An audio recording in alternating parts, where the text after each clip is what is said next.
Hello everyone. तो आज हम एक्सरसाइज 8.3 के फोर्थ पार्ट में अब आपका वेलकम है। ठीक है, तो हम स्टार्ट करेंगे 6 क्वेश्चन। इससे पहले 5 क्वेश्चन तक हमारा हो गया था। ठीक है, 2 क्वेश्चन और रह रहे हैं 8.3 में, 6 एंड 7 क्वेश्चन। ठीक है, जो अभी कवर अप हम करेंगे। ठीक है गाइज, तो स्टार्ट करते हैं। आई होप कि अभी तक आपको सब कुछ समझ में आया है। नहीं आया तो कमेंट करो।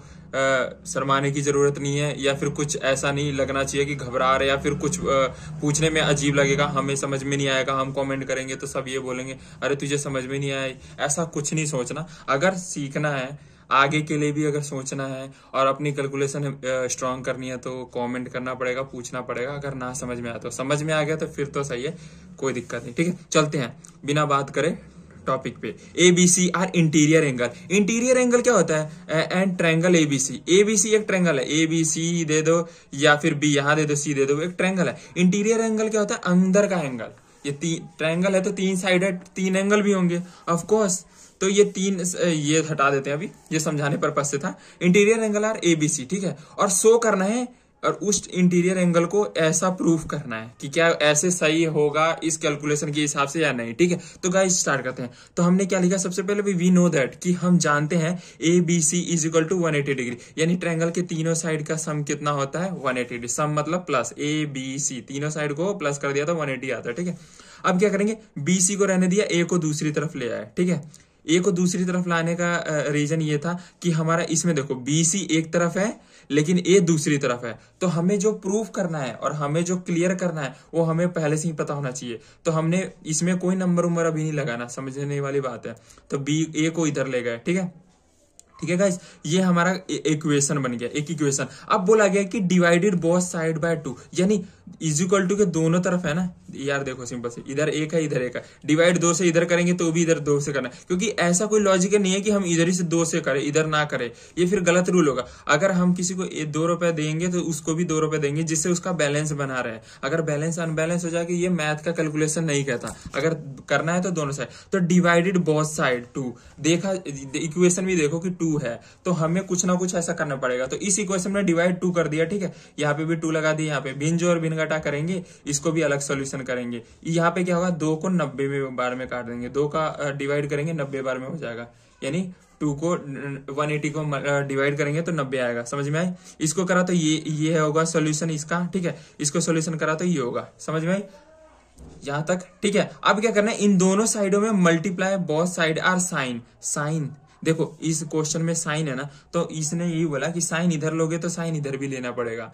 ठीक है, क्योंकि हमें प्रूफ ये करना है, हमें ये भी देखना है, क्योंकि कैलकुलेशन हमें समझनी पड़ेगी। अगर नहीं कर पाए तो फिर दिक्कत होगी। ठीक है, साइन इधर लिया, बी प्लस सी अपॉन में 2।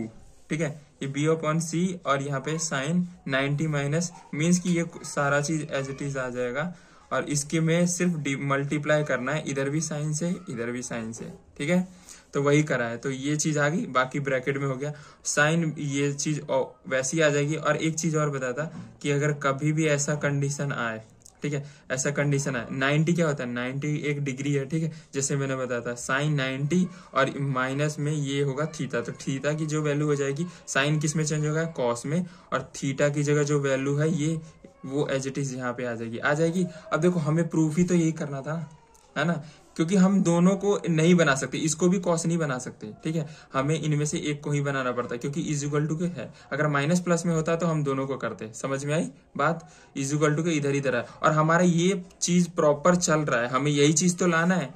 तो ये चीज इधर भी आ गई, साइन किस में चेंज होता है? कॉस में, और 90 डिग्री के बाद जो ये चीज बचती है वो थीटा में आती है, तो थीटा की जगह a/2 हो गया। और प्रूफ क्या करना था? हैंस प्रूफ गाइज, यानी जो हमें करना था, जो शो करना था, वो हमारा प्रूफ हो चुका है।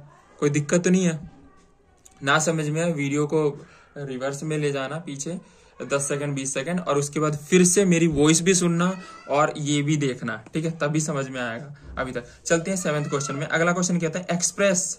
थोड़ा क्योंकि ये क्वेश्चन आपके बुक में है तो इतना राइटिंग पे थोड़ा ध्यान मत देना, अभी तक मैं जल्दीबाजी में करना पड़ रहा है। ठीक है, साइन 67 और कॉस 75 टर्म ट्रिग्नोमेट्रिक रेशियो, यानी ये जो टर्म है ना, ये ट्रिग्नोमेट्रिक रेशियो एंगल निकालना है। ट्रिग्नोमेट्रिक रेशियो एंगल का मतलब देखो गाइस कि ना, बिटवीन हमारा जो एंगल आएगा ना वो 0 से 45 के बीच में होना चाहिए, यानी एक्यूट एंगल की तरह। एक्यूट एंगल भी ये होता है, कभी भी क्वेश्चन बोले तो उसके बीच में, उससे कम। ठीक है, तो साइन 67 डिग्री है ना, प्लस कॉस 75 डिग्री, ठीक है। अब साइन की जगह साइन लिख दिया, 90 में से 67 कितना है 23, एक को ही चेंज करा, सेम इधर भी कॉस को भी चेंज कर देंगे, ठीक है। कॉस का कॉस हो जाएगा और 90 डिग्री और 75 90 में से कितना है 15। अब देखो ये कितना आ जाएगा, ये कॉस हो जाएगा, साइन कॉस में चेंज हो जाएगा और थीटा की जगह 23 आ जाएगा, कॉस का साइन में चेंज हो जाएगा और थीटा की जगह 15 है तो 15 आ जाएगा। ये हमारा आंसर हो गया। दोनों को प्लस भी करेंगे ना 23 और 15 तो 37 ही आएगा, ठीक है।